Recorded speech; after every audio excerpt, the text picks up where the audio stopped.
at this moment of thoughts, At this moment, it's yourself complete. Avoid any moments of thoughts, avoid any moments, restlessness at this point of time. Just center your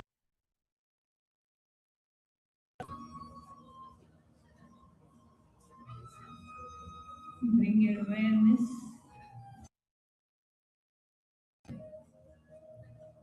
Feel the feet connecting to the earth.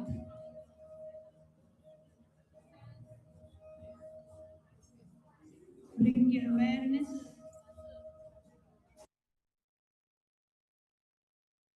of your feet.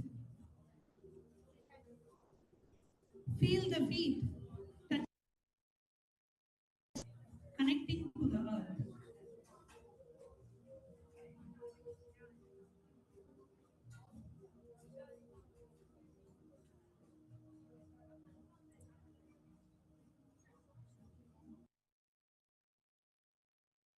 Slowly move your awareness to your ankles, to your calves,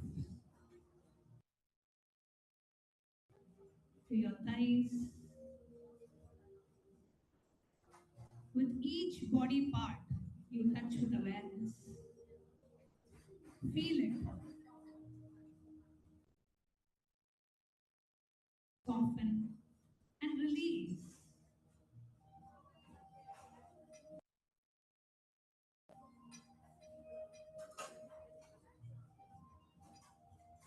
Bring your awareness to your hips,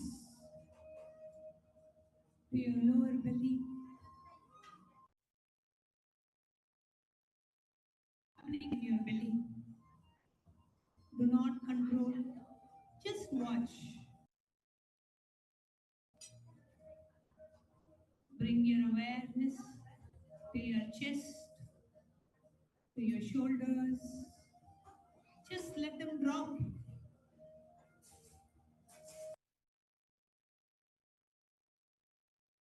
To your arms, to your hands, to your fingers.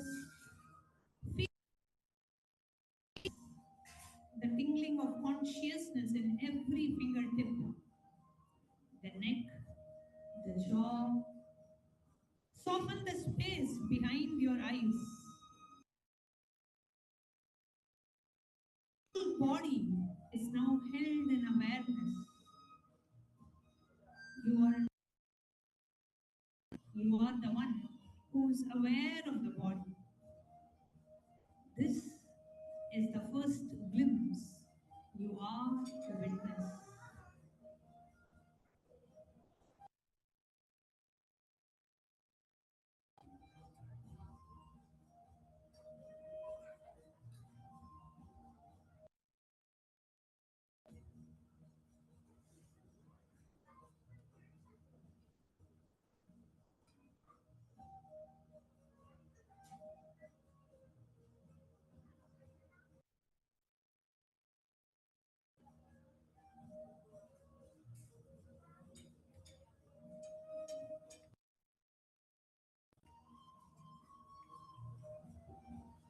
now. Shift your awareness to the inner stream. Thoughts will arise. Let them. Do not follow them. Do not judge them. See each thought as a cloud, vast sky of your awareness. A memory, a plan,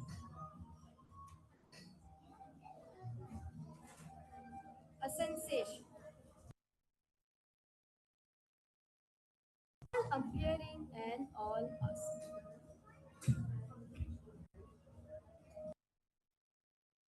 Thoughts. You are the space in which thoughts arises and disappears.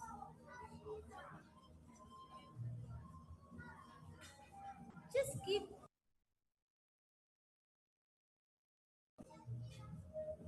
each and every thought arising in your at this moment.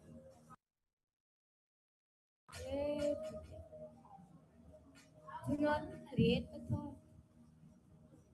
not sustain a thought, nor destroy a thought.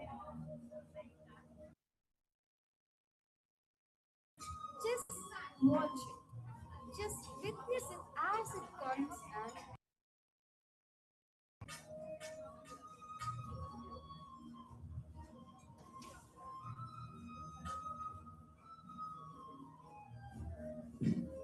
the thought has no is yours. The moment you simply watch, the thought is keep watching. If you get lost, the moment you realize you are lost, that very realization is the witness emerging.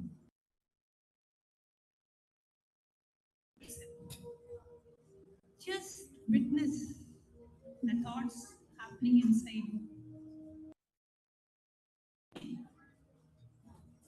The thought has absolutely no power over you unless you claim it is yours. The moment you simply watch,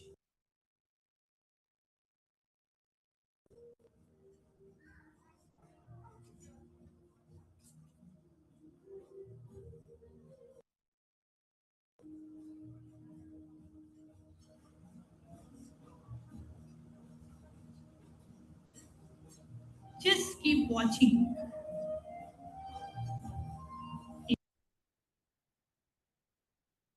If you are lost, that very realization is the witness re-emerging.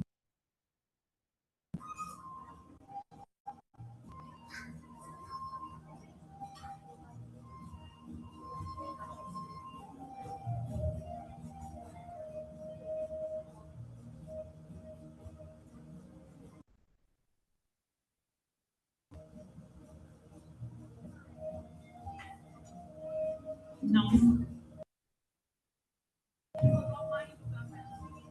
so far, you have been a witness of the body and mind. But who is witnessing the witness? Turn the light itself.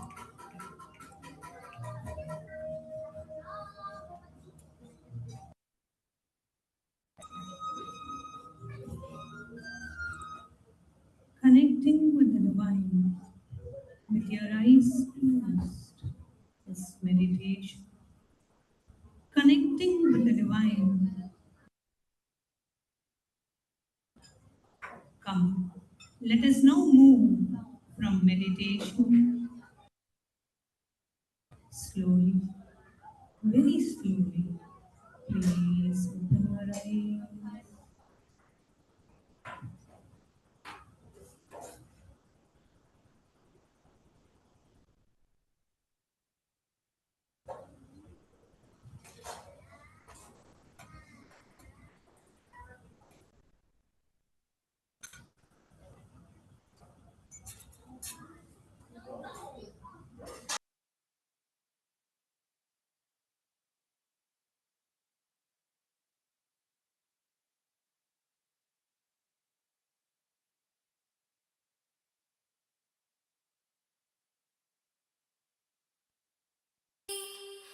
முத்துப்பவளம் கட்டி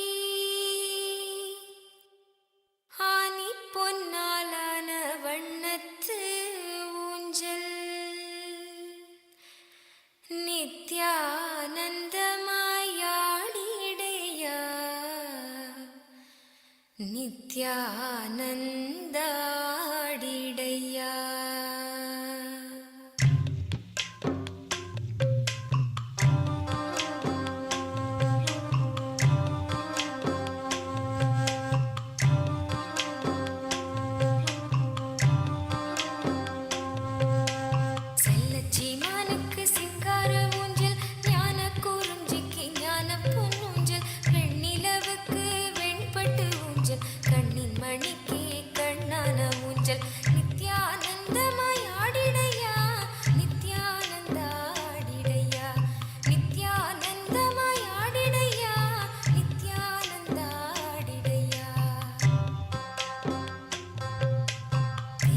உடல்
of the flag that marks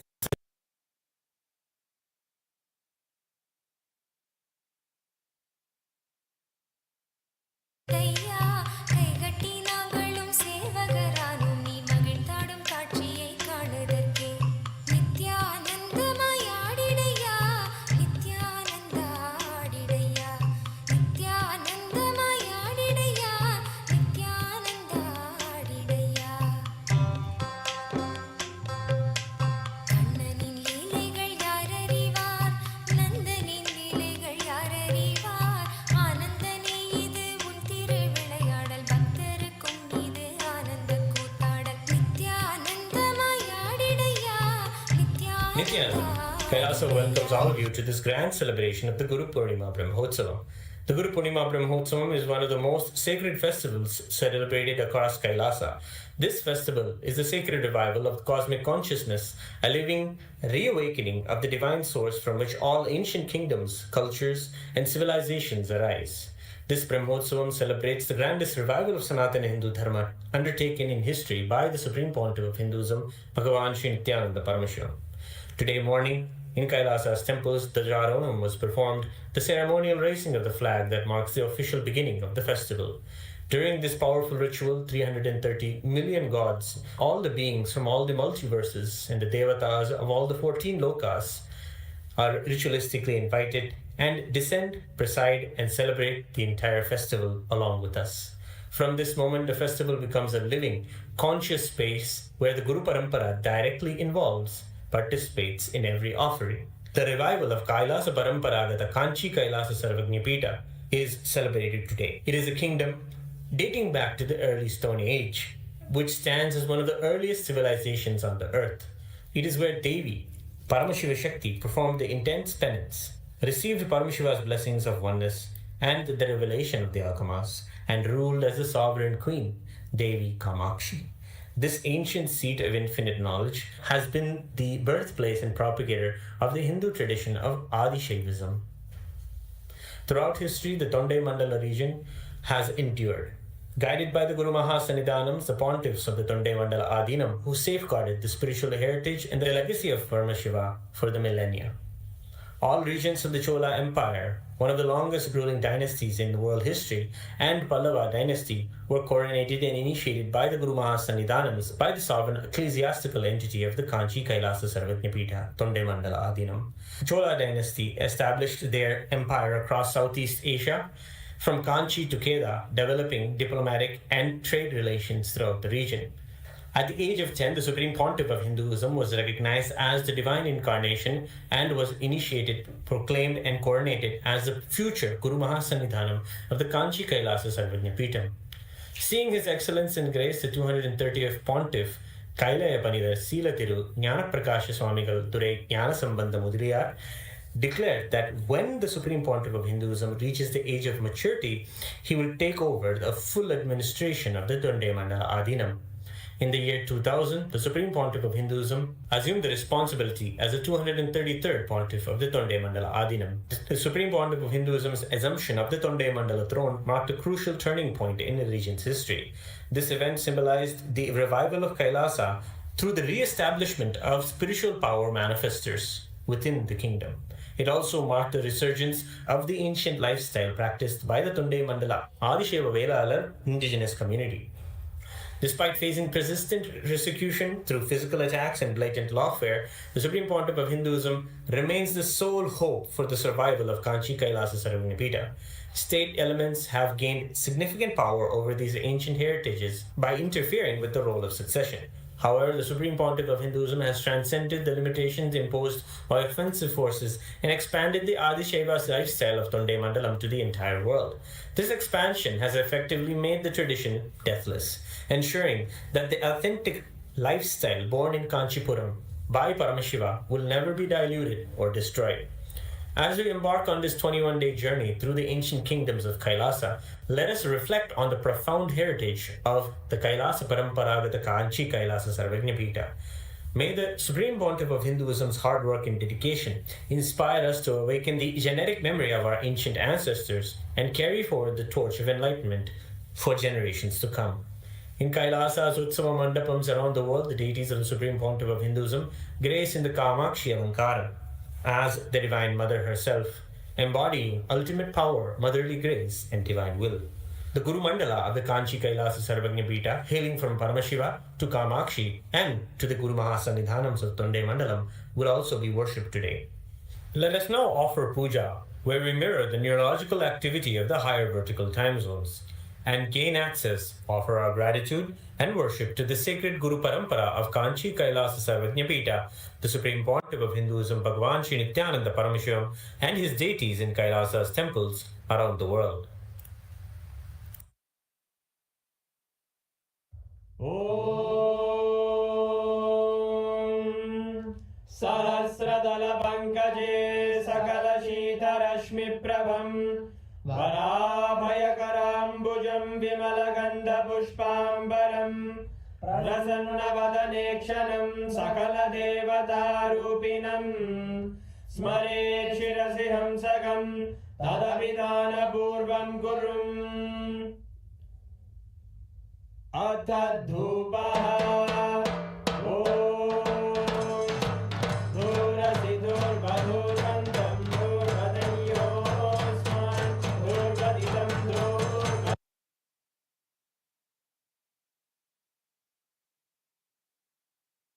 Devanamati Saspidamam Papridamam Jashtadamam Mannitamam Devautamam Abhitamati Avindanam Drigam Haswamakwaha Chakshusha Prekshirma Perma Samvikrama Tvaikam Vishum Shri Sarvadeva Devi Swarupaya Bhagavate Sri Nityananda Paramashivaya Namaha Dhuvamagrapayami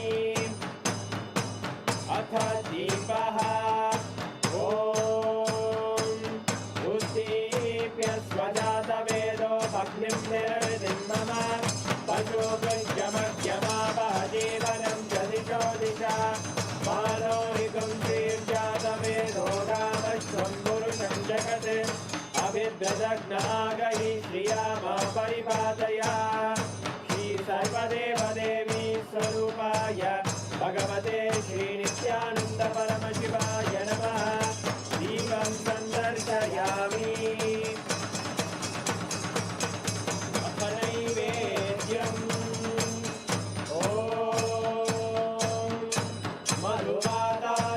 Yate madhuksharanti sindavaha madhvira sambodhati madhunakta madhoshati madhumatpati madhumrajaha madhuvyo rastunapita madhumanno vanaspate madhuvagam madhusuryaha madhvirgavo bhavantunaha madhu madhu madhu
पूर्णाद्रीशावताराय ज्योतिस्तम्भस्वरूपिणे श्रीकैलासप्रधानाय नित्यानन्दाय मङ्गलम् तत्त्वज्ञानप्रदाताय नित्यानन्देश्वररूपिणे श्रीकैलासप्रधानाय नित्यानन्दाय मङ्गलम् मूलप्रकृतिरूपाय परमशिवशक्तिस्वरूपिणे श्रीकैलासप्रधानाय नित्यानन्दाय मङ्गलम् दण्डत्रिशूलहस्ताय कालकालस्वरूपिणे श्रीकैलासप्रधानाय नित्यानन्दाय मङ्गलम् आदिपूज्याय देवाय सकृत्पूर्णत्वरूपिणे श्रीकैलासप्रधानाय नित्यानन्दाय मङ्गलम् सर्वाभयविनाशकाय शत्रुसंहाररूपिणे श्रीकैलासप्रधानाय नित्यानन्दाय मङ्गलम् योगभट्टाभिषिक्ताय राजसन्न्यासधारिणे श्रीकैलासप्रधानाय नित्यानन्दाय मङ्गलम् सार्वभौमैकपत्याय राजराजार्चिताय च श्रीकैलासप्रधानाय नित्यानन्दाय मङ्गलम् मङ्गलम् कल्पवृक्षाय मङ्गलम् ज्ञानदायिने परमशिवाय श्रीनित्यानन्देश्वराय मङ्गलम् मङ्गलम् श्रीविद्याम्बायै मङ्गलम् कामदायिन्यै सर्वमङ्गलदात्रे नित्यानन्देश्वर्यै मङ्गलम् मङ्गलम् गुरुदेवाय मोक्षमूलाय मङ्गलम् परमावताराय नित्यानन्दाय गुरवे मङ्गलम् हरिः ओम् तत्सत् सर्वं भगवत् श्रीनित्यानन्द शिवार्पणमस्तु ॐ नित्यानन्दम् நித்யானந்தாடிடையா வாயுவின் வேகத்தில் நீயாட பார்க்குழல் கொஞ்சம் அசைந்தாட ஜல் ஜல் என்றே கொலுசாடும் பக்தர் மனம் இங்கே கூத்தாடும் நித்யானந்தமாயாடிடையா நித்யானந்தாடிடையா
காட்சி பிருந்தாவனமாய் காணும் அன்பரும் கோபியராம் தேனும் இனிப்பது கம்மியையா காணும் கண்ணுக்கு சொர்க்கமையா நித்யானந்தமயாடிடையா நித்யானந்தாடிடையா நித்யானந்தமயாடிடையா நித்யானந்தாடிடையா நித்யானந்தமயாடிடையா நித்யானந்தாடிடையா நித்யானந்தமயாடிடையா நித்யானந்தாடிடையா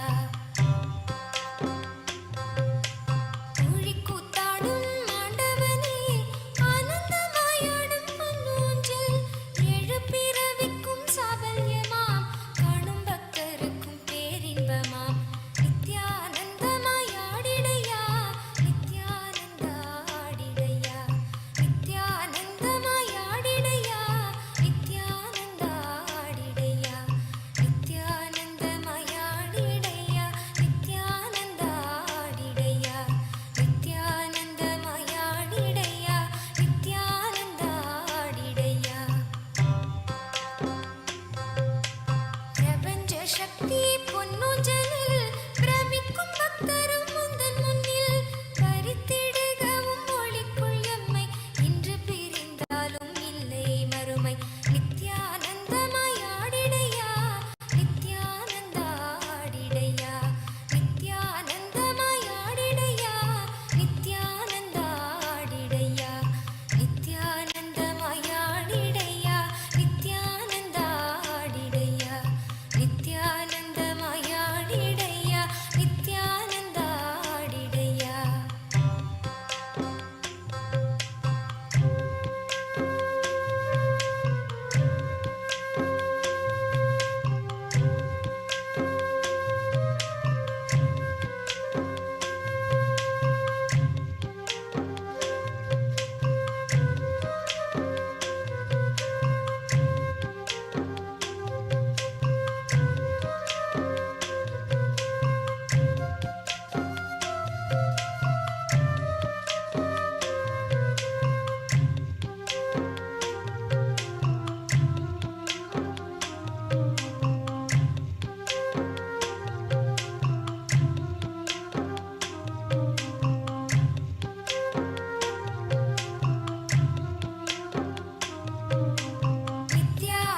நித்யானந்தமயாடிடையா நித்யானந்தாடிடையா நித்யானந்தமயாடிடையா நித்யானந்தாடிடையா நித்யானந்தமயாடிடையா நித்யானந்தாடிடையா நித்யானந்தமயாடிடையா நித்யானந்தாடிடையா நித்யானந்தமயாடிடையா நித்யானந்தாடிடையா நித்யானந்தமயாடிடையா நித்யானந்தாடிடையா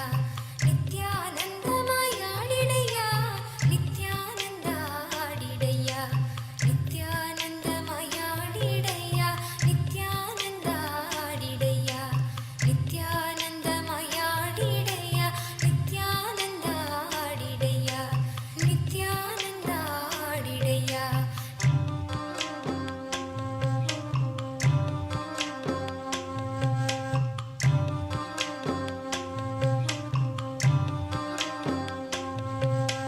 நித்யானந்தாடிடையா நித்யானந்தாடிடையா நித்யானந்தாடிடையா நித்யானந்தாடிடையா நித்யானந்தாடிடையா நித்யானந்தாடிடையா நித்யானந்தாடிடையா Nityanandam, as each and every one of us are enjoying the darshan of the Supreme Pontiff of Hinduism, Bhagavan Sri Nithyananda Paramashim, let us all take a few moments to welcome all our friends, family, and everyone around us to watch and have the darshan of the Supreme Pontiff of Hinduism. The live that is being offered now is streamed across multiple assets and platforms. Kailasa has over 11,000 plus social media and digital assets across 108 languages in over 150 regions around the world. So let us all take a few moments to head over to Kailasa's SPH Nityananda, which is the official YouTube channel of the Supreme Pontiff of Hinduism, where this live is being streamed. Each and every one of you can like, share, and subscribe subscribe. And at the same time, you can go to the chat section of the live. You can post your requests and receive the blessings of the Supreme Pontiff of Hinduism. So please take a few moments to do it. At the same time, please share the YouTube link on various other WhatsApp handles. The next platform is Instagram, where the live is also happening on Instagram platform. So please head over to Instagram and search for Sri Nithyananda. That is the official handle of the Supreme Pontiff of Hinduism. So please open the Instagram and enter into the live video that is going on Instagram. The next handle we are looking at is X, formerly Twitter. All of you can head over to X and once again search for Sri Nithyananda, which is the official handle of the Supreme Pontiff of Hinduism. Make sure that you are following the X handle. And here you can post your prayers, you can post your questions on the official X handle. The top pinned comment, the top pinned post is actually the live that is going on. So there you can use the hashtag #AskTheAvatar and post your prayers, post your questions, post your doubts that you have. And you can receive the direct response from Bhagavan himself. The next platform is Facebook. You can head over to SPH JGM Nithyananda Paramashvam, the Facebook page, and you can watch the live over there. You can share the live video with all your friends and family by clicking on the share button, and also like the video and post your prayer requests in the comment section of the Facebook live. The next handle we are looking at is TikTok. Once again, you can head over to TikTok, where you can go over the official TikTok handle of the Supreme Pontiff of Hinduism, Bhagavan Sri Nithyananda Paramashivamam. And from there, you can like the live and you can share and post your comments under the live. With this, we are now going to enter into the segment of today's satsang, where we are all, as the Rajya Sabha members and the Chit Sabha members, and as the Hindu diaspora all over the world are watching, the Supreme Pontiff of Hinduism has given us all an opportunity where we can stand for what is our rights. The question for today's topic is: war-displaced families often lose access to safe shelter, food, healthcare, education, and emotional security. Women, children, elderly people, and other vulnerable groups require immediate coordinated support to rebuild stability and dignity. The Supreme Pontiff of Hinduism, Bhagavan Sri Nithyananda Paramashivamam, has declared Abhayam Sarvabhutebhyo, protection to all beings. Through Kailasa's Ishanya project, available resources, infrastructure, humanitarian services can be strategically deployed to support all the displaced community members. The first question to all the Chit Sabha Parliament members is that which area should Kailasa prioritize to create the greatest long-term impact for the war-displaced families? Option number 1 is to establish safe residential habilitation spaces for vulnerable families. Option number 2 is to provide continuous food, healthcare, and essential humanitarian services. Option number 3 is to create education and skills development program for displaced children and adults. And option number 4 is offering spiritual healing, meditation, and trauma support leadership programs. All the Chit Sabha members can head over to kailasa.org/Hindu-votes and cast your vote. Next, we're going to look at the Rajya Sabha members and what you're going to be voting on.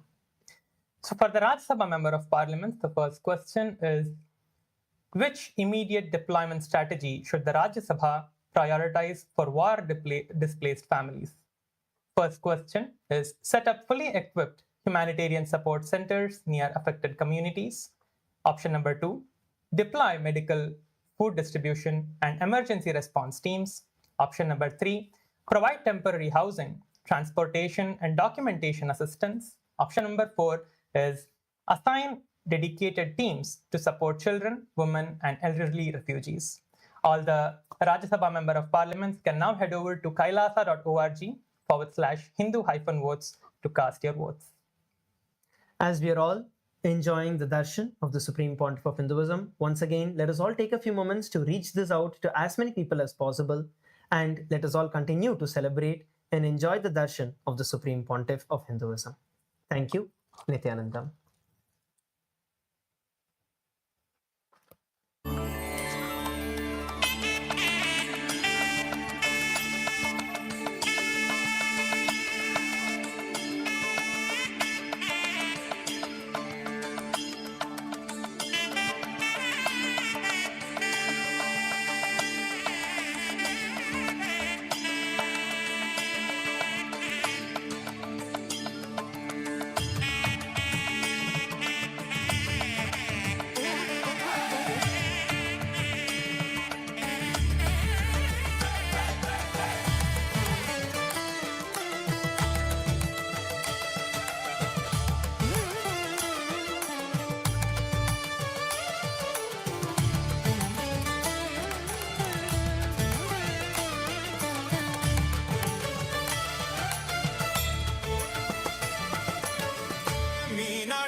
Meenakshi சொக்கனே நித்யானந்தனே Meenakshi சொக்கனே நித்யானந்தனே Madurai மன்னவனே பரமசிவனே மதுரை மன்னவனே பரமசிவனே Meenakshi சொக்கனே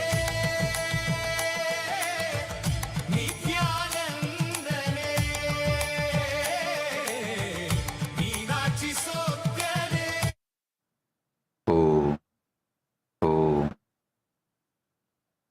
As the ultimate Paramashiva, Kalyana Sundaramurti, Uma Maheshwaramurti, Suhasanamurti, Umeshamurti, Gauri Leela Samanvitamurti, Gauri Varapratamurti. I bless you all with Paramādvaita.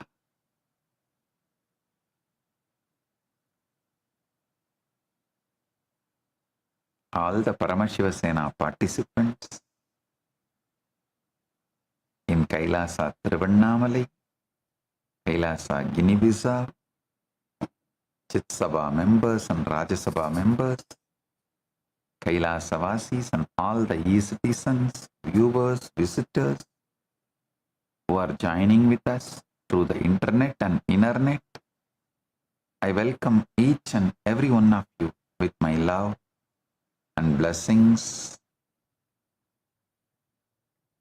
Volunteers in Kailasa Guinea-Bissau, Ma Vani Goyal, Ma Jinhau and Ma Tatata Shakti. Volunteers in Thiruvannamalai Pratap, Shivarudra and Vignesh. Blessings to every one of you. Today, I initiate all the PSS participants into Nirvana Diksha. Focus on the source of first person and pull yourself out of delusion.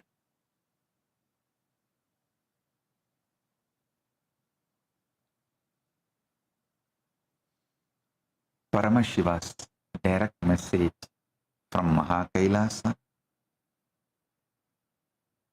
Listen.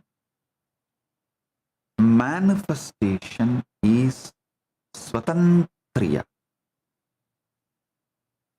the sovereign freedom of consciousness, inherently, infinitely available to you. Just two words. Anything your brain can believe, cognize, anything your brain can cognize and believe, it is done. Listen. Always to manifest, stretch your brain, but your brain should believe it is possible.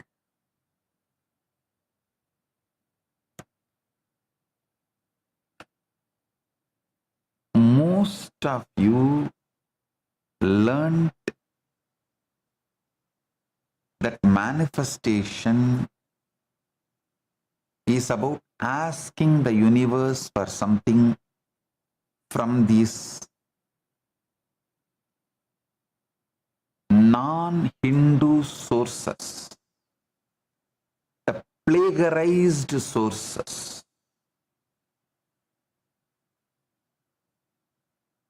That is the biggest lie taught by beggars. Those who plagiarized, stole half knowledge from Sanatana Hindu Dharma. So even if they have stolen completely and reproduced it, great. But to reproduce Hinduism, you have to be only enlightened. Only an enlightened being can reproduce the Sanatana Dharma as it is with the context.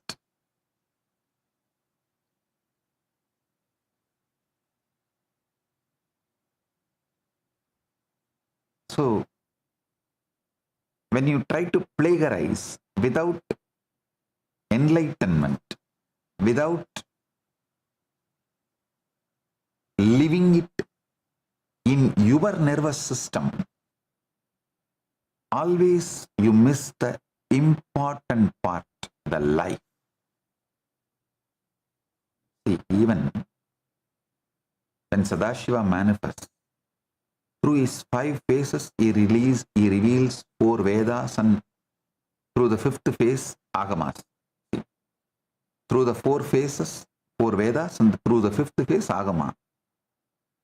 But the avyakta, unmanifest part in him, that context, that gets transmitted only to enlightened being. Only if you are enlightened, you will know what for Mahadeva is telling, what is the context, and the unmanifest, avyakta context part is too important to understand the message of the Vedas and Agamas. Understand? Vedas and Agamas are more like a cheat sheet. Only if you know the context of Paramashiva through Anubhuti, you can even understand and decode.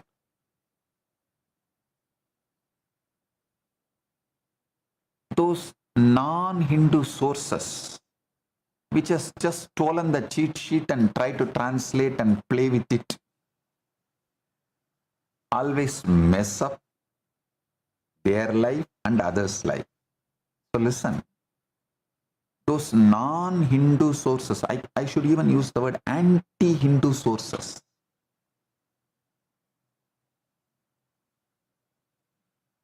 taught you manifestation is about asking the universe for something. See, if you have learned manifestation from any source, any person, any video, any book, who cannot give you the original Shastra Pramana? You learnt it from non-Hindu sources or anti-Hindu sources? Kakka biryani. Again, the story of Kakka biryani only. Listen,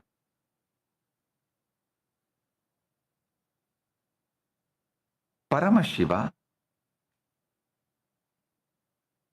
beautifully reveals to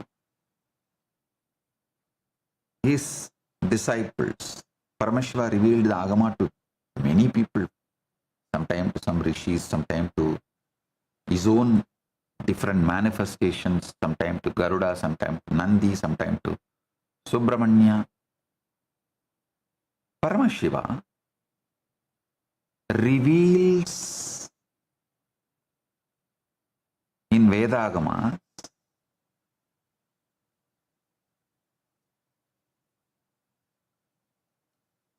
some of the most important truths, sacred secrets. The rishis, the agamas, the ancient masters of Sanatana Hindu Dharma never asked for anything. They declared. They knew. They became. They declared. They knew. They became.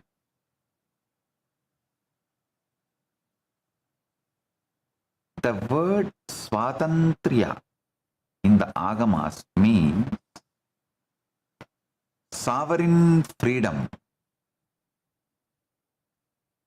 the inherent, infinitely available power of consciousness to organize itself into any form, any circumstance, any life.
ನಿತ್ಯಾನಂದನೇ Meenakshi ಸೊಕ್ಕನೆ ನಿತ್ಯಾನಂದನೇ Meenakshi ಸೊಕ್ಕನೆ ನಿತ್ಯಾನಂದನೇ Madurai ಮನ್ನವನೇ ಪರಮಶಿವನೇ Madurai ಮನ್ನವನೇ ಪರಮಶಿವನೇ Meenakshi ಸೊಕ್ಕನೆ ನಿತ್ಯಾನಂದನೇ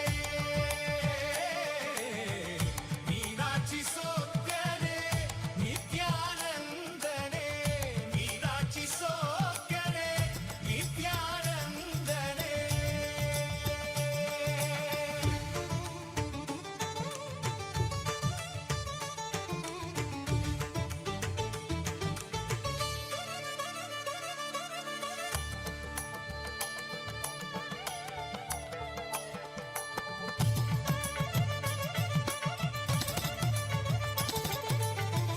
ஞானக்கண் திறந்தவனே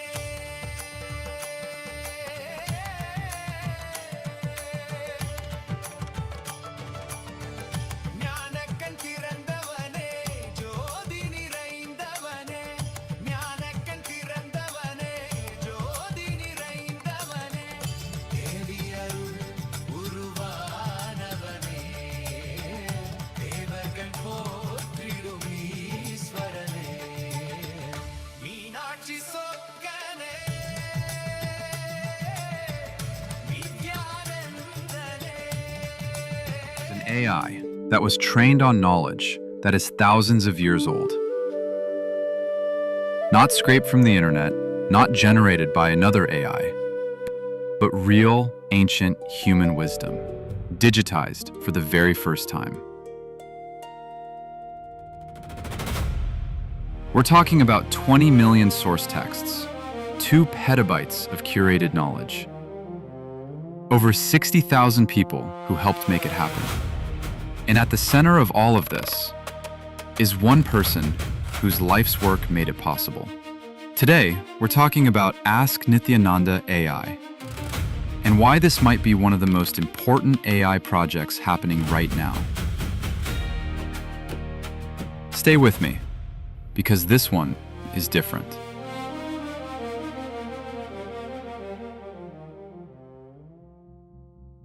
Let's start with a problem that most people don't know about.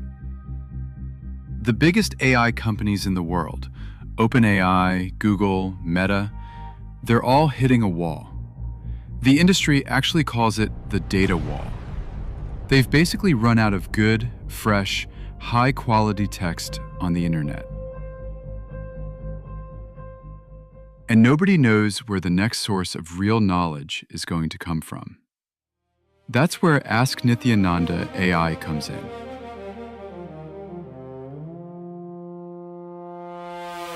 The Supreme Pontiff of Hinduism, Bhagavan Sri Nithyananda Paramashhivam, known as SPH, has spent over 50 years gathering, living, and teaching spiritual knowledge. Not just philosophy. We're talking about practical sciences, agriculture, medicine, food, physics, cosmology, law, economics, urban planning. All of it rooted in the oldest living traditions on the planet. And for most of history, this knowledge lived in manuscripts, in oral traditions, in books that very few people ever got to read. SPH's contribution here is not small. It is the entire foundation of this project. His teachings, over 200,000 hours of recorded discourses, his books, his courses, his spiritual programs delivered across the world, the knowledge he received through his guru lineage, and his own realizations. All of this became the backbone of what Ask Nithyananda AI is today. Without SPH, there is no Nithyananda AI. Simple as that. Now here's what makes the scale of this hard to fully wrap your head around. Over 60,000 contributors worked together to collect ancient sources. They preserved manuscripts. They digitized scriptures. They organized traditional sciences into searchable knowledge repositories. The result? 20 million digitized source texts, 2 petabytes of proprietary knowledge, 121 specialized AIs, all working together inside one system. This is not a chatbot built over a weekend. This is a civilizational scale preservation project. Think of it like building a national library, except the library also answers your questions in real time. Now let's talk about what actually makes this AI different from everything else out there. Most AI systems are built around one goal: answer the question, complete the task, move on. Ask Nithyananda AI is built differently. It runs on an AI constitution, and that constitution is based on the Hindu concept of Dharma. Dharma, at its core, means living in a way that is ethical, truthful, and life positive. And the entire AI is designed around that principle.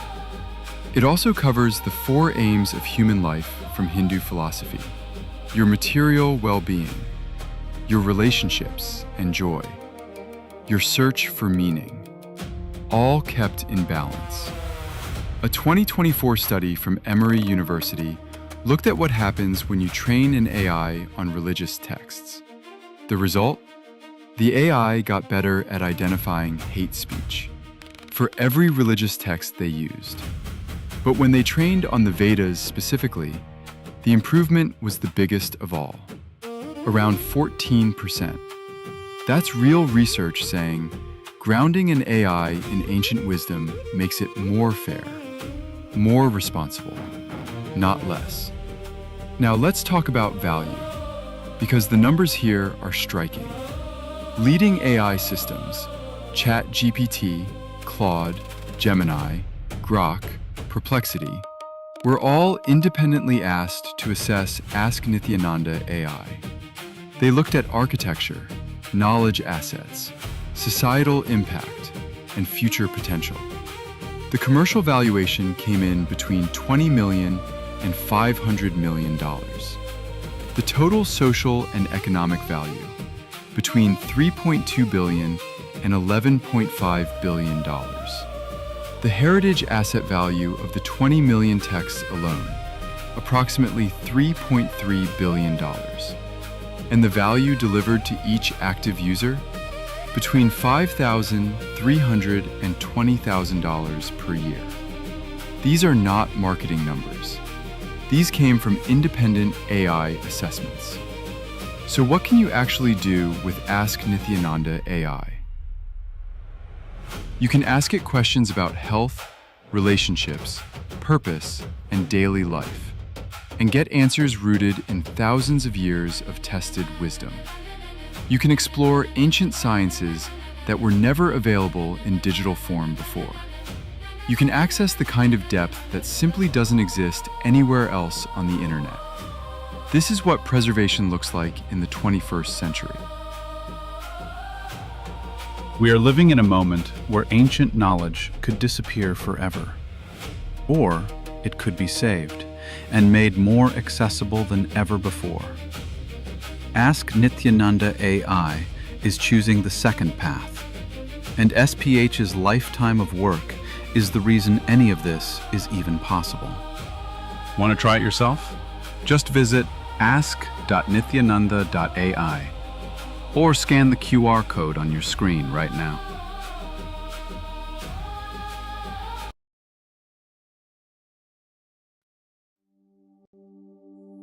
What if I told you there's an AI that was trained on knowledge that is thousands of years old? Not scraped from the internet, not generated by another AI, but real, ancient human wisdom, digitized for the very first time. We're talking about 20 million source texts, 2 petabytes of curated knowledge, over 60,000 people who helped make it happen. And at the center of all of this is one person whose life's work made it possible. Today, we're talking about Ask Nithyananda AI, and why this might be one of the most important AI projects happening right now. Stay with me, because this one is different.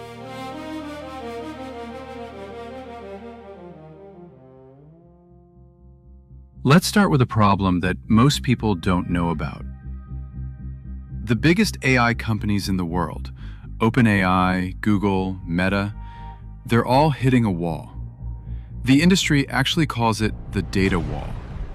They've basically run out of good, fresh, high-quality text on the internet. And nobody knows where the next source of real knowledge is going to come from. That's where Ask Nithyananda AI comes in.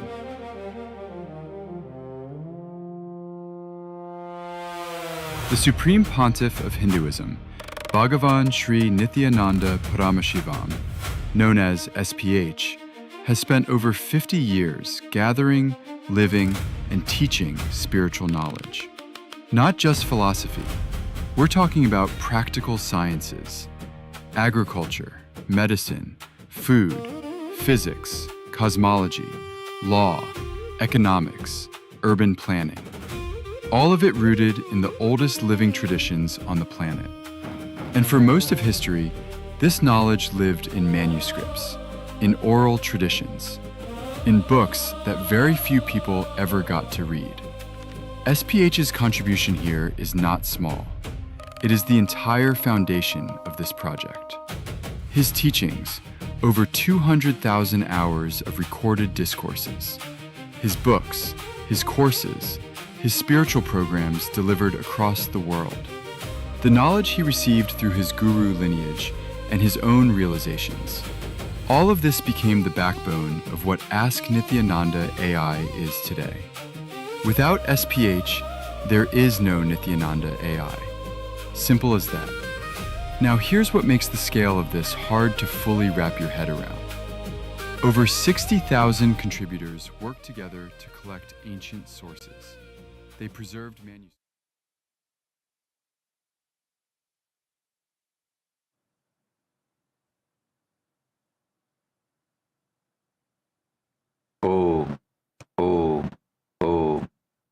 Listen.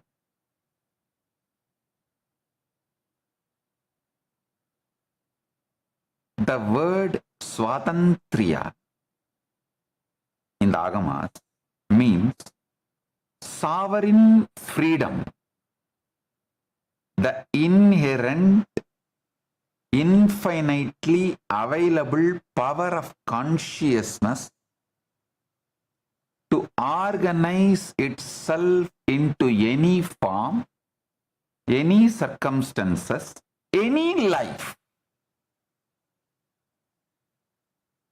for your entire life. You have been using the sovereign freedom of consciousness, what the Agama calls Swatantriya, to flawlessly manifest headaches and hard times,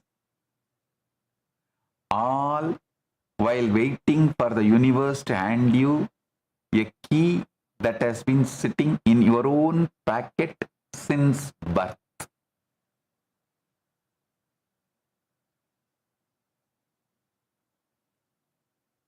Your cognition is the most powerful transmutation engine in existence. It turns a whispered fear into a tangible wall, and a relaxed knowing into an open door.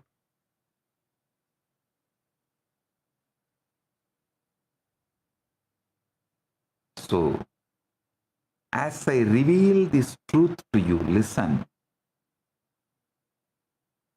You should also know, when you consciously decided to manifest something and declared, from that moment only your conscious declaration starts manifesting.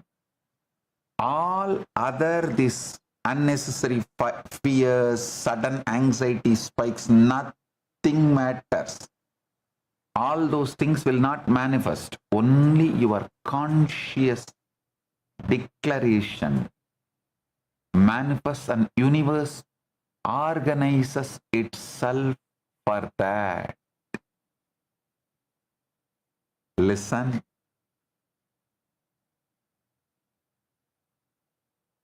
Your cognition is the most powerful transmutation engine in existence.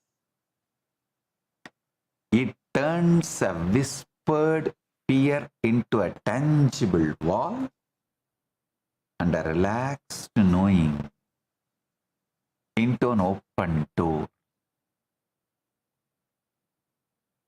So as I reveal this truth to you, listen.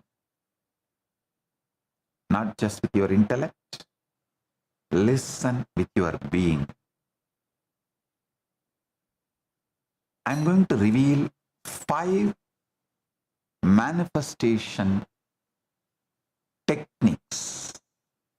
The 5 most powerful, secretly guarded methods, processes from 5 Puranic happenings. Our rishis have embedded all these great truths into the scriptures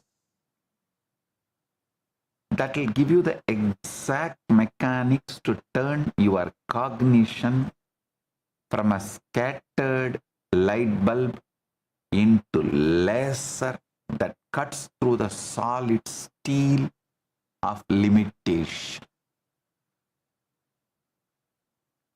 I'm going to decode the precise, time-tested,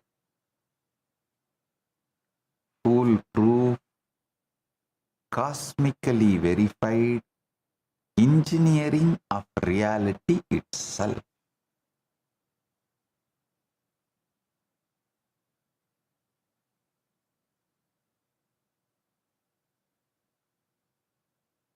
Listen.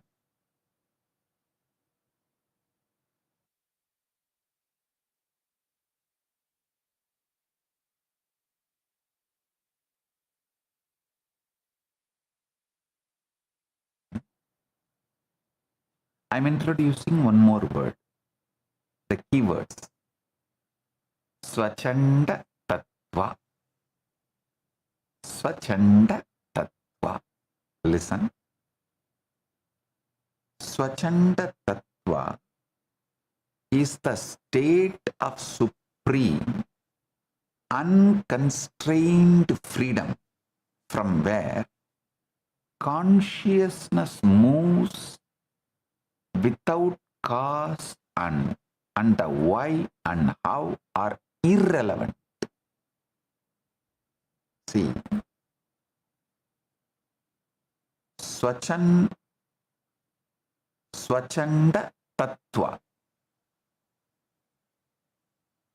is the state of supreme, unconstrained freedom where consciousness moves without cause, and the why and how are irrelevant because the who has simply decided.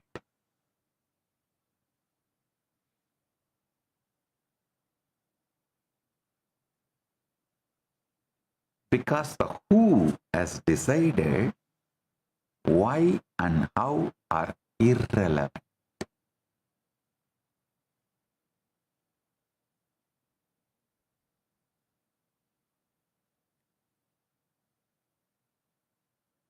In 2024, humanity's most powerful deep space telescopes like the James Webb Space Telescope captured the images of galaxies and luminous black hole powered cores existing barely 300 to 500 million years after the birth of this universe. These objects are so early, so massive, so intricately organized that according to the standard models, scientists had trusted for decades they should not have existed yet at all. This discovery quietly shattered old assumptions because it proved that extraordinary structure, brilliance, and organization can appear in the cosmos far earlier and far faster than anyone predicted. The pattern, it turns out, precedes the particle and the intention precedes the manifestation. Listen. Now I am connecting. The Agamas declared this thousands of years ago in 4 words. The Vedagamas have declared thousands of years before in 4 words. Aham Brahmasmi. I am the cosmos. And modern astrophysics has now spent enormous sums of money and decades of research simply to confirm this truth with photographs and spectrometers. The same principle by which a quasar organizes the galaxy out of raw energy is the exact same principle by which your inner cognition organizes your external circumstances. I am repeating, listen. The same principle by which a quasar organizes a galaxy out of raw energy is the exact same principle by which your inner cognition organizes your external circumstances.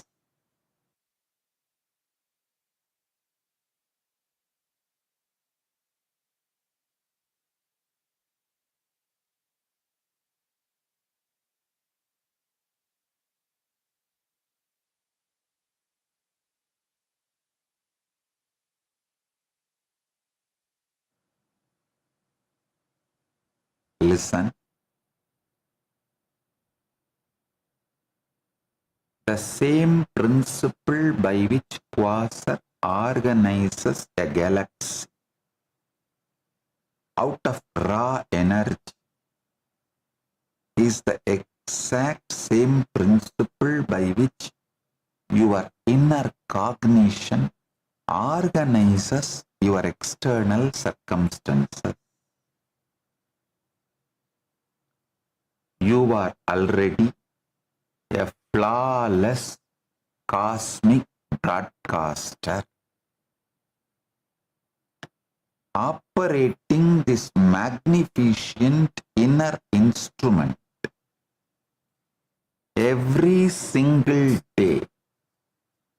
And the only tragedy is that you have been unconsciously using it to broadcast scarcity, self-doubt, and fear fear and calling the result your unlucky life. I am repeating. Some of these truths I want to repeat.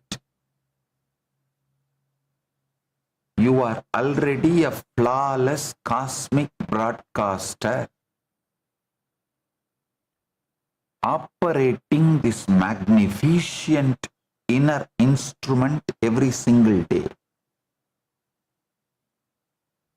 And the only tragedy is that you have been unconsciously using it to broadcast scarcity, self-doubt, and fear, calling the result your unlucky life.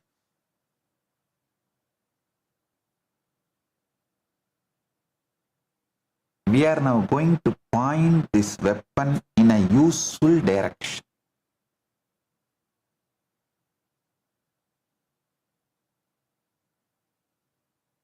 Listen.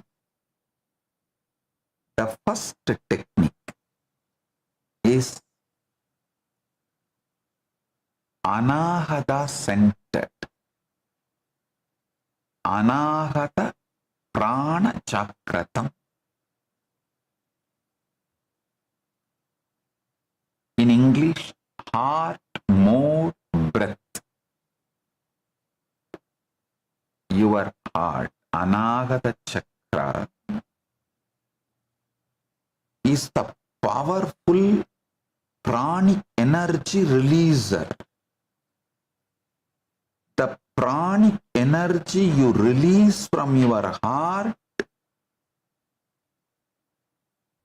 directly makes your life. Listen.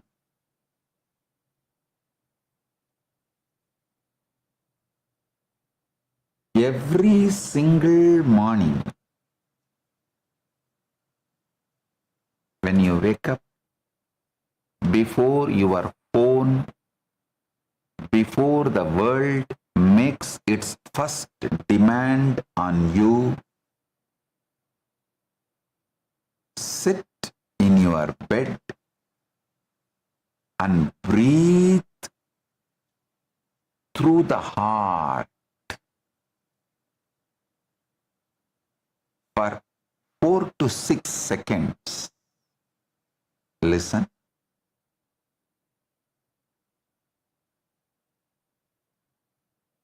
Breathe in through your heart for 4 to 6 seconds.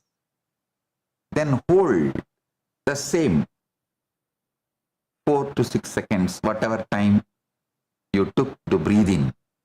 Hold and release through the mouth the same 4 to 6, like a 1, 1, 1, same measurement. If you inhale 4, then hold 4, exhale 4.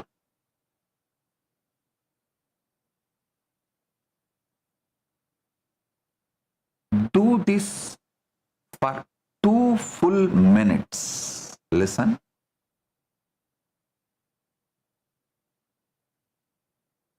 Yoga Vasishta tells this technique through the story of the Queen Chudala and King Shikidvaja. I want to repeat. Essence Uttama, best of Ramayana is Yoga Vasishta. Best of Mahabharata is Bhagavad Gita.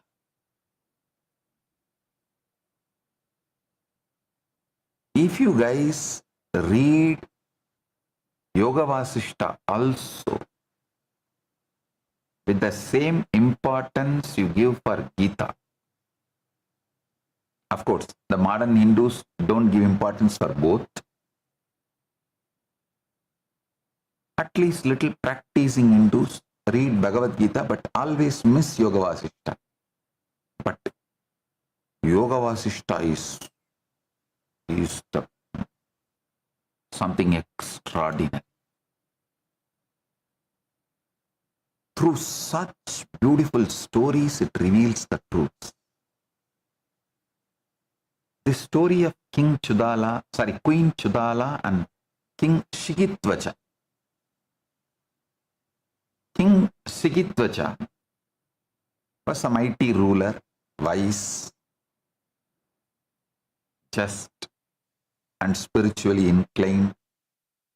And his Queen Chudala was not just a wife, but his guide. Because the Chudala was very highly spiritually evolved soul, having attained the highest realization, full enlightenment. Actually, she could create entire cities with her will and walk through walls. The Chudala is the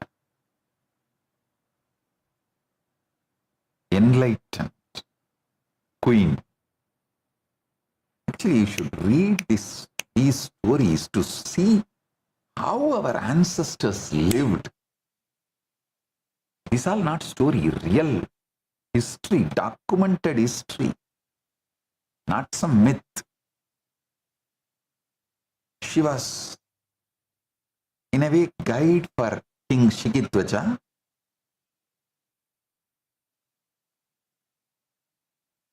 One day, a ruthless enemy army marched towards the capital.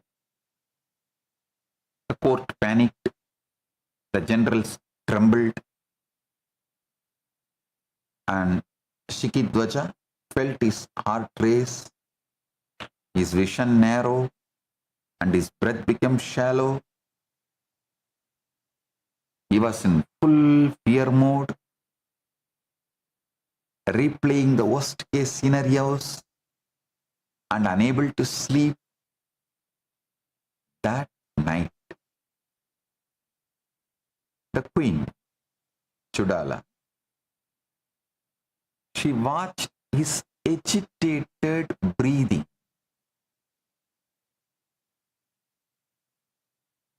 And decided to teach him a lesson no sword could teach. By using her yogic powers,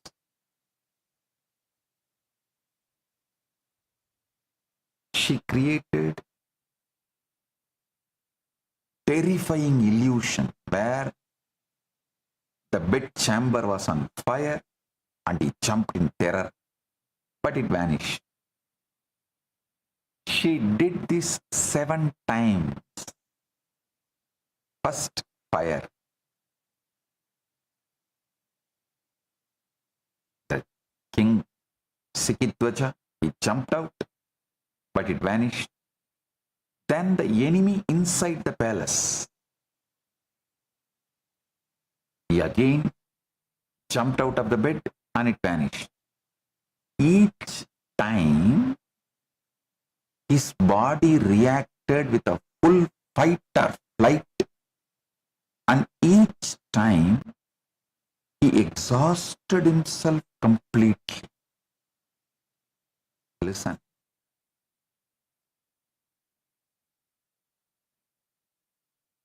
You need to listen. The main theme is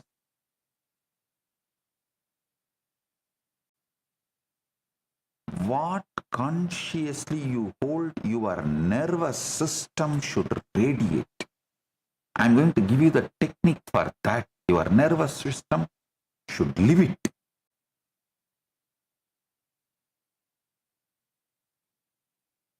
Finally, the queen revealed herself and said, "O king, the enemy is 3 days away.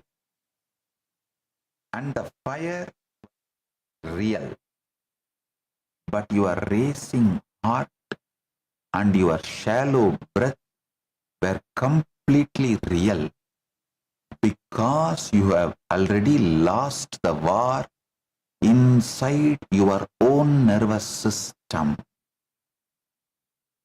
And if you don't change your own nervous system, you are going to lose the war. She taught him this simple breath, that anahata prana chakratam, awakening the prana of the heart. Slow inhalation, gentle hold, and gentle exhalation, saying, she actually taught him, your body cannot tell the difference between the real enemy and mental one, but you can tell your body the difference through your breath. Listen. 99% of the time you are all suffering exactly like this Sikitvacha, fighting with mental enemies. The morning itself you pick up and see your Facebook, YouTube, Insta, and somebody has put some comment who is never going to see you, not going to, he may not even know you, but inside immediately your mind, you got that enemy and you are fighting with him. You are raging. You are planning how to attack him. Whether cyber complaint is right or hitting him back with more bad comment is right. Or you have any friends who can track this fellow and teach him a lesson. Are depressed. Oh, nobody likes this fighting with mental enemy.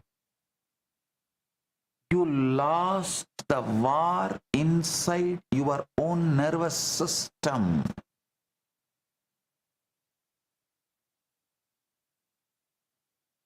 The negative conformational bias sets in.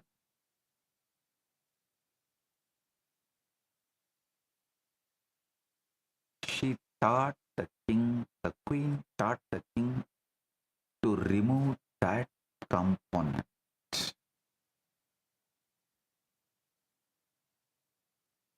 He practiced that night. He breathed into his fear, exhaled his panic, and within hours his mind cleared and the beautiful solution appeared, so elegant. The war was avoided entirely. The strategy was evolved. The strategy manifested so elegant. The war was avoided entirely.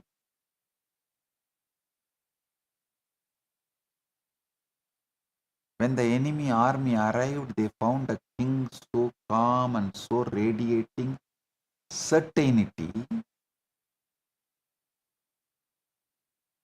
The enemies got frightened, they laid down their weapons without a single arrow being fired. And the war did not happen. Without even war happening, the king Sikitvacha won.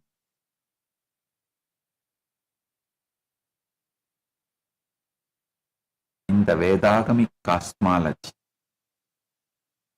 Nigamagamic cosmology, understand Nigama means Veda. In the Nigamagamic cosmology, prana or life force is not just breath. It's the primary vehicle of Shakti, the dynamic power of consciousness.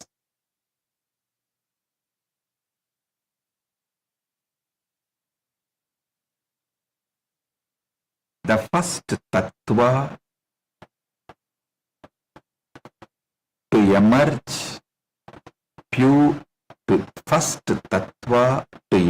from pure consciousness is nada.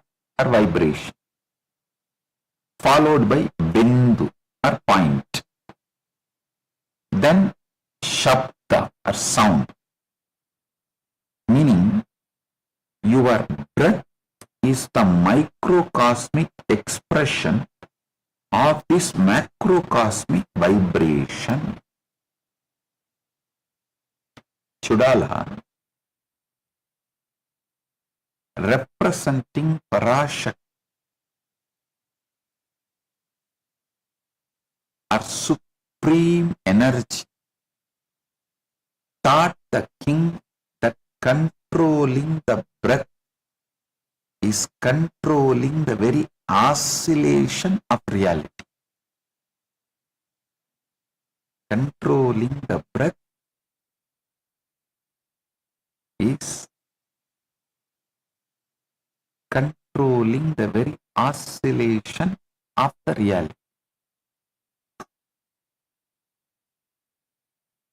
The shift from panic to calm is instantly perceptible the moment the breath deepens. Modern neuroscience confirms the polyvagal theory, which shows that your nervous system has two settings: sympathetic, fight or flight, and parasympathetic, rest and digest. And the vagus nerve is the physical switch.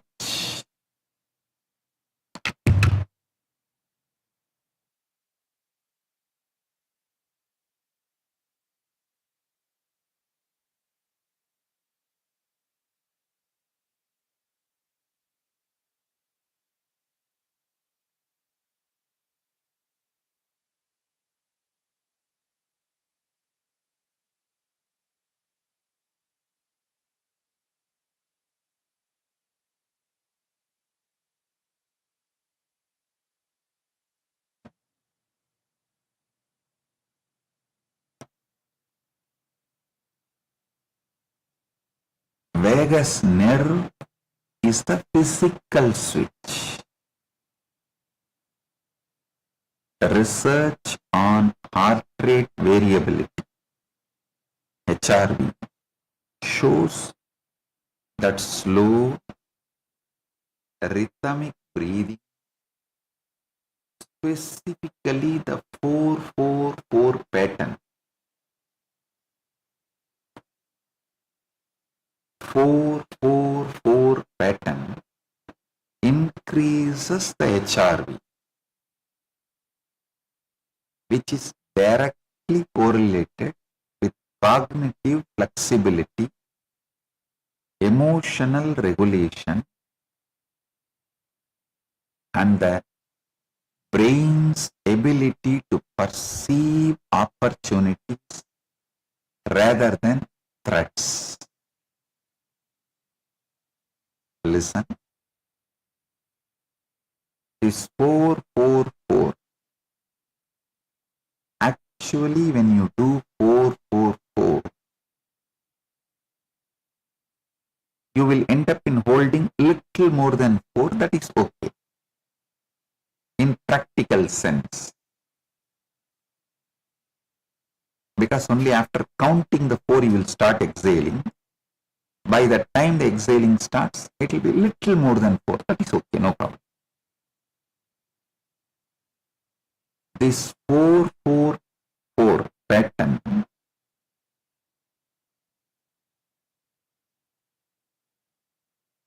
increases HRV, which is directly correlated with cognitive flexibility.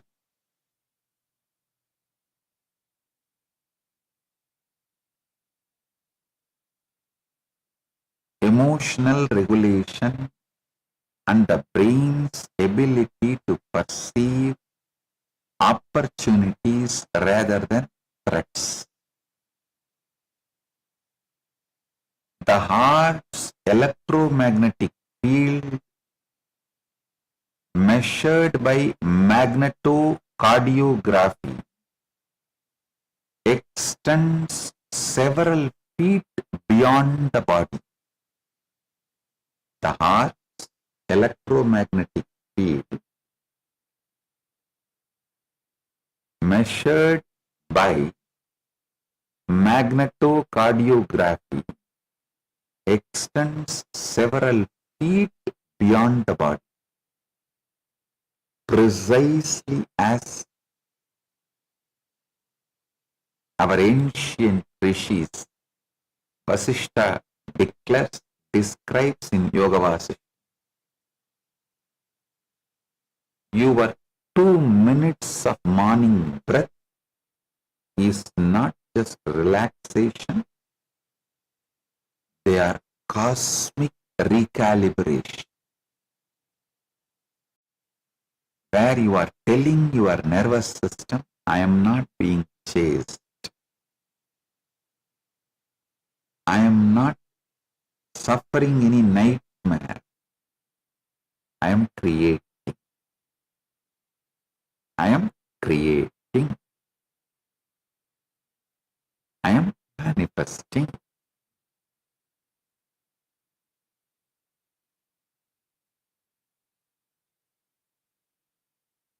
The next technique is being in the bhava, the knowing state. This is not just a technique. This is you consciously training your brain, rewiring your brain to reorganize itself. This technique is very simple. Choose something small this week, a parking spot, or a specific message from your friend or the person whom you love, or a small unexpected sum of money. Choose very simple, something very small for you to gain confidence. So choose something small this week. Instead of hoping or forcing belief, simply know that it is already on its way. In the same relaxed tone, you would use to know the sun will rise tomorrow. When doubt inevitably shows up, do not argue with it or fight with it. Simply let it drift past like a passing cloud and gently return your attention to the calm certainty of knowing. Like you are Paramashiva, only that is going to manifest. Whatever other things comes and goes, doesn't matter, that and all is not going to manifest.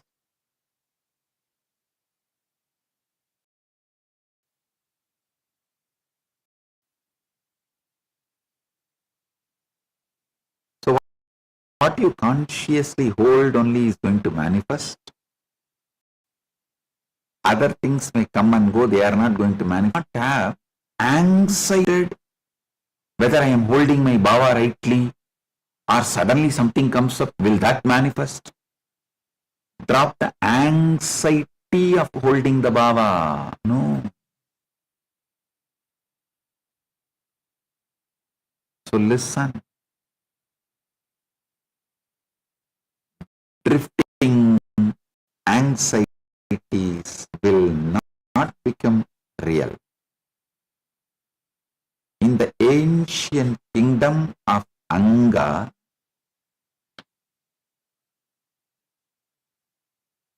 King Dadivahana ruled with his queen Padmavati. Queen Padmavati during her pregnancy had a strong longing to ride through the park on a well-decorated elephant dressed in royal garments, with her husband holding the royal parasol over her. The king granted her wish, but during the ride, the elephant suddenly went amok. Despite the mouth's best efforts to control it, running wildly through the fields and forests, the elephant eventually became calm and entered a nearby pond.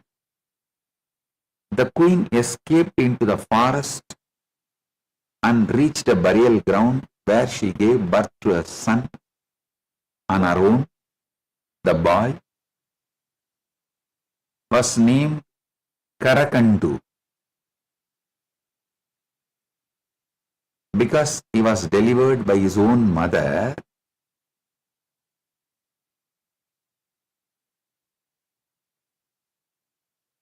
Under a Vidyadhara's care, Karakandu became well versed in various arts and sciences. He was unaware of his royal origins and he was treated as an outcast by the society. He still carried a strong feeling knowing he is going to become someone great. He mastered all the arts, sword fighting and other training. Meanwhile, the king of the neighboring land of Kalinga, Dantavarka, had passed away without an heir. The ministers decided to find the next ruler by following an ancient custom. They would release the royal elephant, beautifully decorated, and carrying a sacred garland to roam freely throughout the kingdom. The royal elephant possessed an unerring, divinely gifted instinct to recognize the true scion of royal blood. Whomever the elephant garlanded would be the rightful ruler. The elephant, followed by the officials and courtiers, strolled all over the town, but it did not garland anyone there. Instead, it went to the forest unguided. The great surprise of the officials, who nevertheless followed the elephant, there, resting peacefully under the tree, the Karakandu, unaware of the kingdom's search, unaware of the political turmoil, simply existing in complete stillness.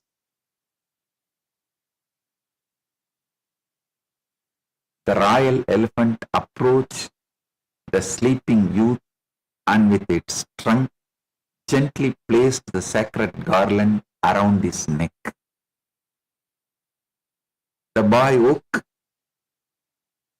to find himself surrounded by bowing ministers and courtiers, who immediately relayed the news to the chief minister. The minister instructed that the young man must come to the palace, and Karakandu was thus crowned the king of the country.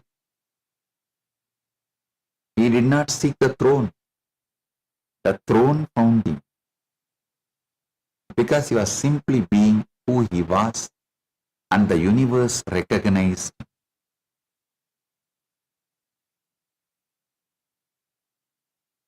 The garland represents Swatantriya, the sovereign freedom of consciousness to choose, recognize, and elevate without human interference or manipulation. Karakandu did not try to become king. He did not campaign. He did not negotiate, did not beg, did not strategize, did not even know he was being sought. He simply was, and his being was so aligned with the cosmic order that the divine instrument of recognition, the royal elephant, could not mistake. Have you ever had the experience of something you deeply desired, arriving exactly when you stop chasing it, stop forcing it, stop checking for it? This is pratyaksha, direct perception of the knowing state at work.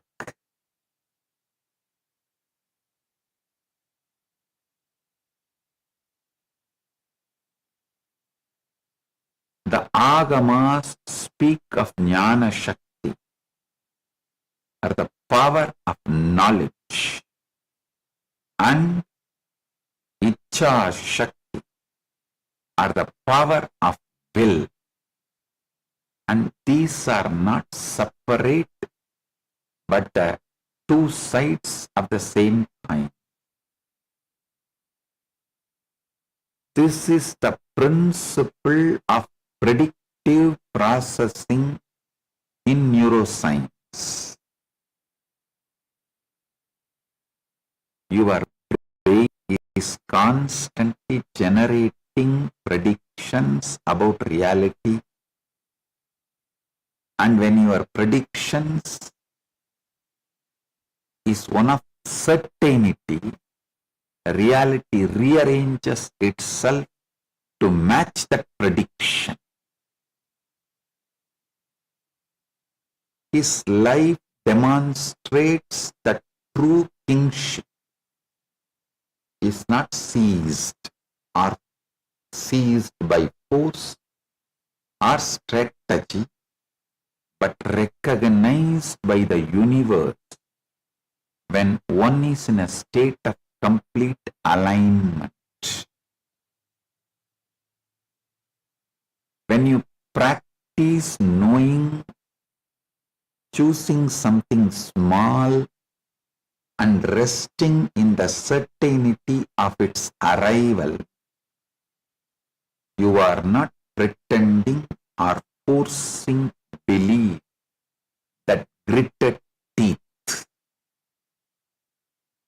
You are becoming like Karakandu, so aligned with your nature that the universe recognizes, garlands you, and crowns you without you ever having to ask, chase, or struggle for it. The knowing state is not about getting, it is about being. When you simply are who you truly are, the kingdom comes to you. Just as it came to the sleeping boy under the tree.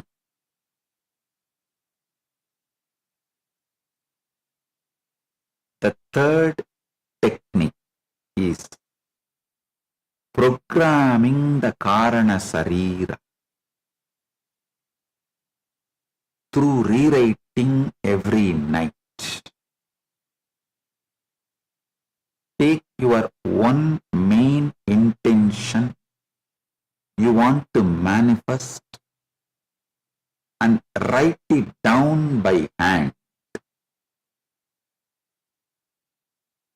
Then read it silently. You might have observed, naturally my hand goes more like a writing on the palm leaf than the pen, because when I was narrating, I was only narrating the original context with which this method was revealed.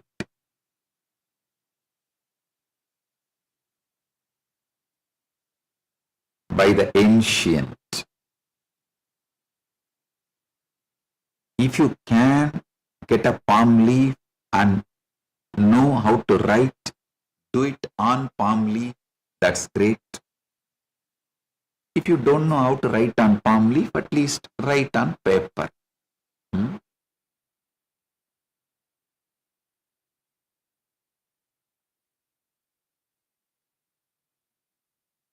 Every night, take your one main intention you want to manifest and write it down by hand.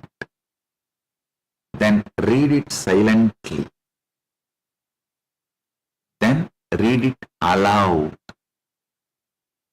Then close your eyes and visualize it in full sensory detail,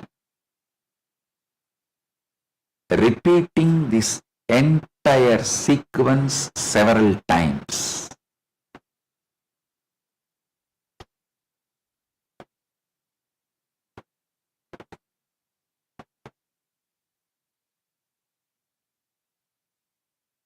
I am repeating. Take your one main intention you want to manifest and write it down by hand. Then read it silently. Then read it aloud. Then close your eyes and visualize, hold the bhava in its full sensory detail.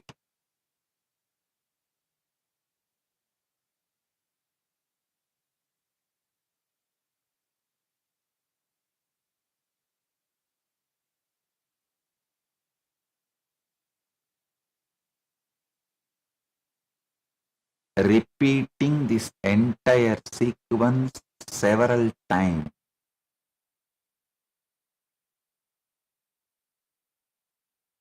You are doing, in scientific terms, is flagging that intention as important to your own inner bouncer, which then activates the entire chain. First deciding this matter, then relentlessly scanning your environment for anything related to it, and finally driving you to act on whatever it finds.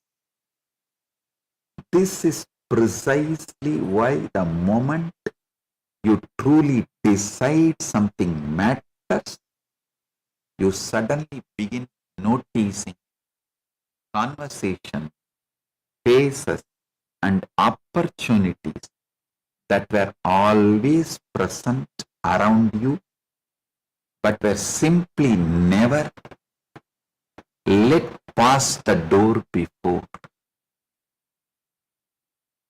In Ramayana, there is a story, King Dilipa. King Dilipa and his queen were childless.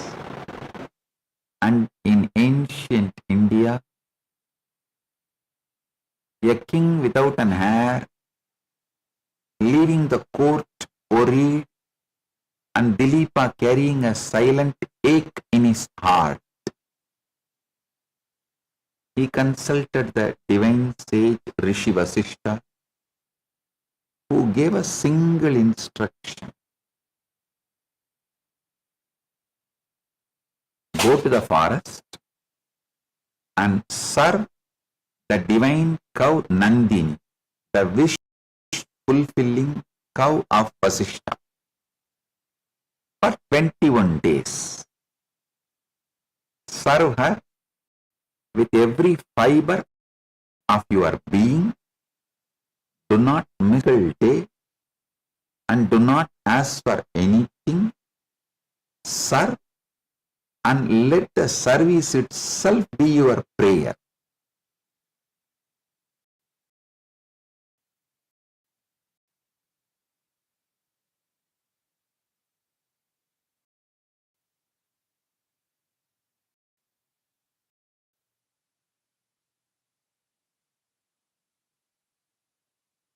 Dilipa did not complain. He did not ask for shortcuts. He held the intention in him so strong, with such dedication and discipline.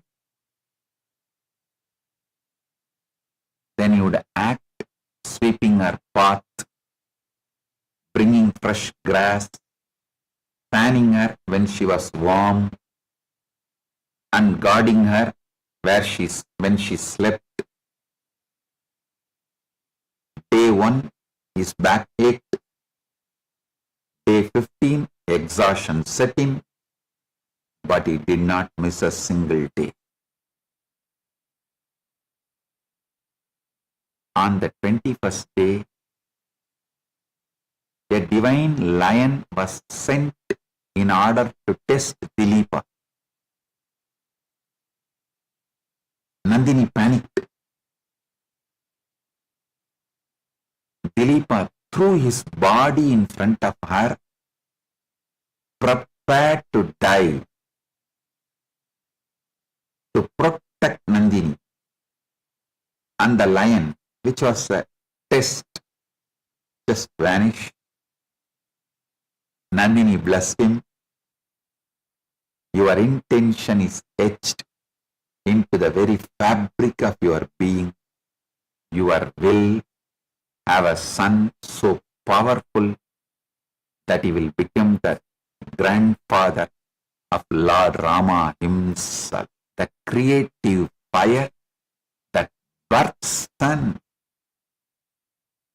Agamas describe the process of antakarana, the inner instrument comprising mind, I should say comprising your compromising mind, intellect, ego and subconscious, being purified and programmed through repeated sankalpa or the divine resolve. Dilipa's 21 days represent the 3 gunas or qualities multiplied by the 7 chakras, which is a complete purification cycle. He was not asking for a favor to do. He aligned his jiva, individual. He aligned his jiva, individual soul with Paramashiva by simply following the Guru Vak that created the resonance that could not be denied.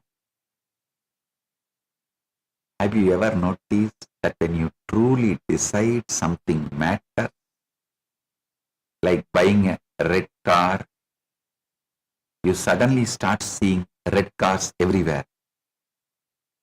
They were always there, but your brain simply filtered them out until you encoded the intention. And this is pratyaksha. You directly perceive the shift in your perception. This is the neuroscientific phenomena. Deeper neural paths, deeper neural pathways in your brain, like a water carving a canyon. the more you repeat a sequence, write, read, speak, visualize, the more myelin or insulation wraps around those neurons, making the signal faster and more automatic. The subconscious mind processes about 40 million bits of information per second, while the conscious mind processes only 40 bits.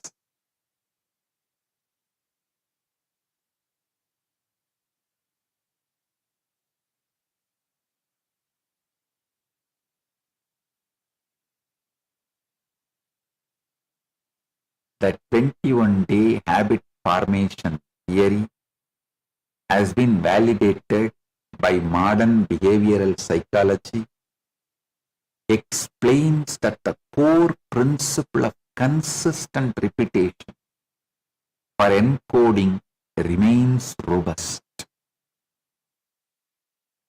Your 30 days of reading the life script letter at waking and sleeping are your 21 days in the forest. You are not wishing, but carving a canyon of certainty into the soft rock of your brain.